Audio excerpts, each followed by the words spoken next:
Utter disappointment for City when they were defeated at the hands of Lyon 3 goals to 1, because simply saying Lyon were considered the underdogs when they came into this game, and it was kind of a shock when Pep Guardiola fielded his side in a 3-5-2 formation.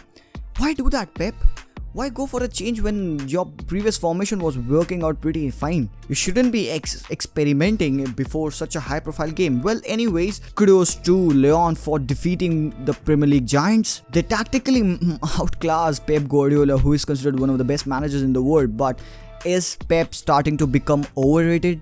Is now the time of Pep at Manchester City coming to an end? Are the fans getting a bit annoyed? But call it Pep's terrible tactics or Lyon's brilliant counter-attacking display of football, the City fans will be feeling pretty much hard done by the fact that they have been thrown out of the UEFA Champions League quarterfinals for the third consecutive year running. Also, their defeat came at the hands of Lyon, who finished 7th in Ligue 1. So what happened on the pitch? How did Pep's brilliant free-flowing attacking footballing side got defeated by Lyon? Let's take a look in the post-match analysis.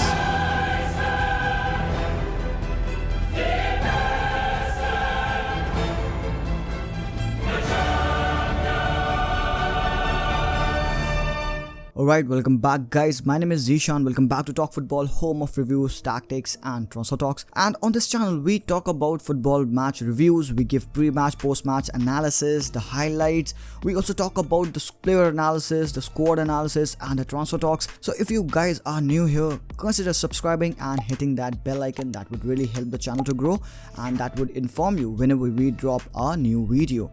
So let's quickly get into this video and try to talk about Manchester City and Lyon. So Lyon are through to the UEFA Champions League semi-final, where they will be facing the mighty Bayern Munich, who recently thumped Barcelona 8-2 in the quarter-final games. Of course, I covered the post-match analysis of that game. I've added the link in the card and you can also check that video in the description. The link is in the description down below. Firstly, let's take a look at the lineup of Manchester City, because Pep Guardiola fielded for the first time this season a bizarre lineup where he went with a 3-5-2 formation. So Pep started with Laporte, Eric Garcia and Fernandinho as the back three, with Kyle Walker, Rodri, Gundogan and Joao Cancelo as the mid four, with Kevin De Bruyne, Sterling and Jesus Gabriel being the striker. Anyways, let me quote Kevin De Bruyne over here: "Different year, same stuff." That's how irritated he was. So Kevin De Bruyne further added that his side wasn't good in the first half. So was he trying to imply that the formation wasn't suited to them? Because he further said that they were much better in the second half,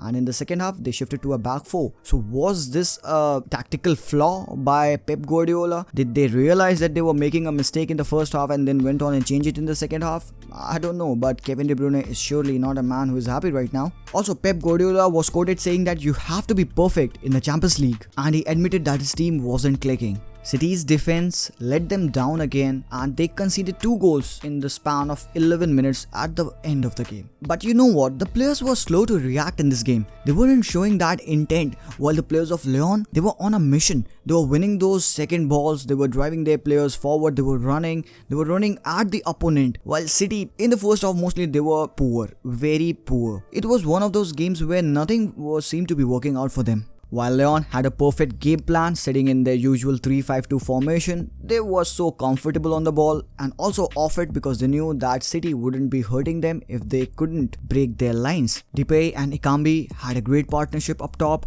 with Maxwell Cornet. That guy would be like the worst nightmare of Manchester City, because he had scored 4 times in 4 games against City.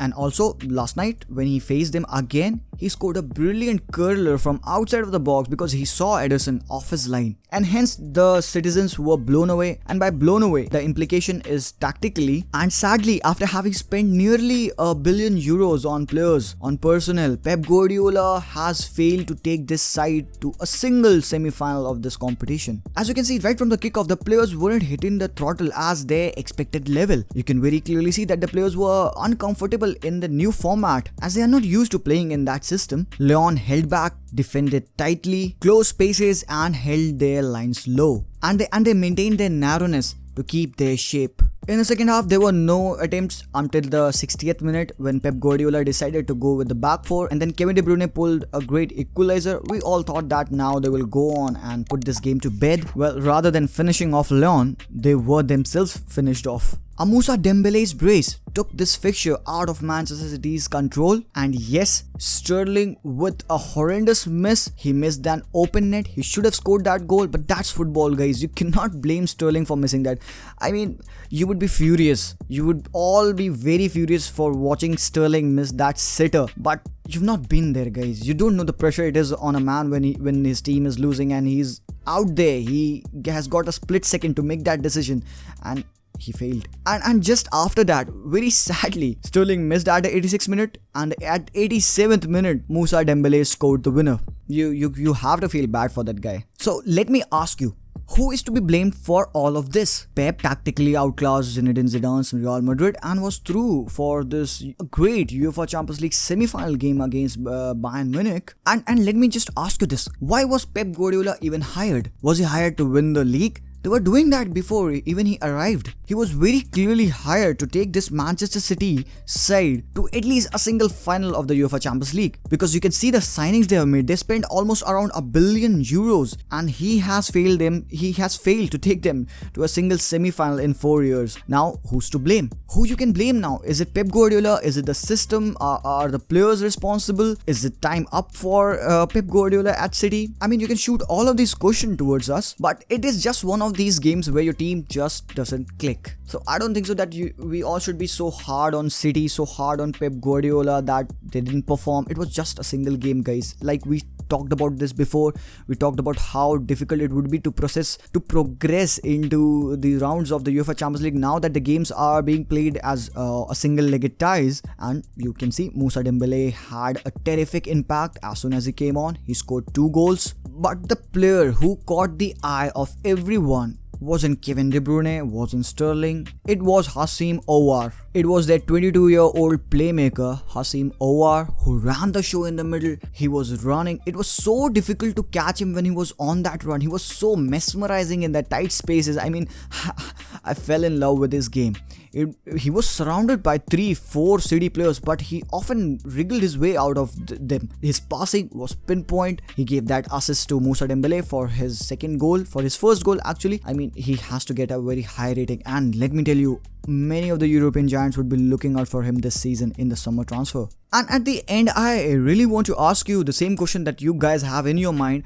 Why did Pep Guardiola go with a 3-5-2 formation? What did he feel? Why did he want to experiment just before such an important clash? Why to make Foden, Mahrez, Bernardo Silva, David Silva sit on the bench? Why not provide Kevin De Bruyne with an option of attacking intent up front? You should be providing him with a good runner on that right side. Probably Mahrez would have been fine. Why not go with Foden? He had such a good game against Real Madrid. And surely a lot of questions are to be asked after this display. I mean, for a guy who loves midfielders, Pep Guardiola gave us one of the drabbest midfields of his entire career. For 60th minute, City was just shuttling from left to right. Kevin De Bruyne, who is the great magician on the ball, he was struggling to find space, struggling to find people to pass to. So why not provide him with an option on the right side so that he'll be able to connect with them? Like you guys have played for so long. Why suck out the joy and freedom when it was needed so desperately? And now the fans will be blaming Sterling, they will be blaming Jesus Gabriel. But you know what? Sterling was the most dangerous man up front for City. He was fine, they had a decent game, but it was a whole tactical dilemma for Pep Guardiola. He got it all wrong since the very beginning. And it's a shame that City couldn't get past Lyon. It's a shame that Pep Guardiola got anxious, probably overthought his game and just scuffed his chances for getting into the semi-finals. And it's a huge shame that City went out of this UEFA Champions League competition without having played their best game, without having displaying their finest football. It's a shame. Clearly, I have no words. So what do you guys think about this game? What do you guys felt? How do you guys felt after this game? I mean, still wanting Pep Guardiola to stay at City? Do you still want him to make more signings so that he would improve the areas now, which he has done? He has signed Ferran Torres at the right side of the wing because Sane left, of course.